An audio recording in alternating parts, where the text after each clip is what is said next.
প্রিয় মুসলিম ভাই বোনেরা, আপনাদেরকে একটা উদাহরণ দেই বুঝার জন্য। সহজ হবে, বুঝতে খুবই সহজ হবে যে জাকির নায়েককে আমরা আহলে হাদিস সালাফিরা সবাই ভালোবাসি। এ কথাটা কি সত্য না মিথ্যা? এ কথাটা কিন্তু হলো সত্য। আহলে হাদিস সালাফিরা কিন্তু হলো জাকির নায়েককে অনেক ভালোবাসে।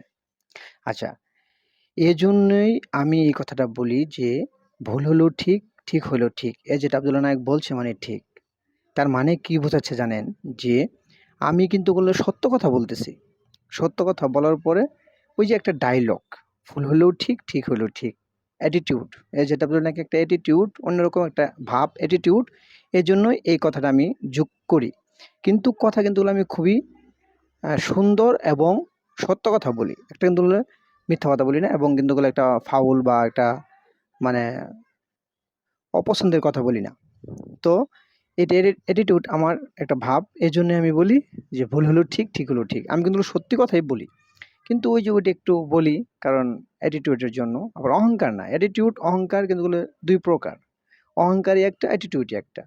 অ্যাটিটিউড একটু ভাব সবারই কম বেশি একটা আছে। কিন্তু অহংকার তাকেই বলা হয় যে ইসলাম মানে না। ইসলামকে পছন্দ করে না এবং ইসলামকে ভালোবাসে না, ইসলামকে যে মানে না, 10% ও মানে না, হ্যাঁ? 5% ও মানে না, 20%, 50% মানে না, বা 80% মানে না, 90% মানে না, হ্যাঁ?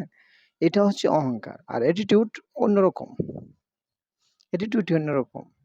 আপনার সাথে আমি চললাম না, আপনার সাথে আমি ঘুরলাম না, হ্যাঁ? আপনার সাথে আমি খাওয়া-দাওয়া করলাম না, আমি এদিকে গেলাম, এদিকে গেলাম। আপনার সাথে আমি মিশলাম না, চললাম না। রুচি আসলো না, আপনার সাথে আমি কথা বললাম না, ভালো লাগলো না। আবার রুচি আসলো, আপনার সাথে চলাফেরা করলাম, এদিক সেদিক গেলাম। এটা হচ্ছে অ্যাটিটিউড। রুচি উপরে ডিপেন্ড করে অ্যাটিটিউডের। আর অহংকার হচ্ছে ওই যে বললামই তো, ইসলামকে না মানা।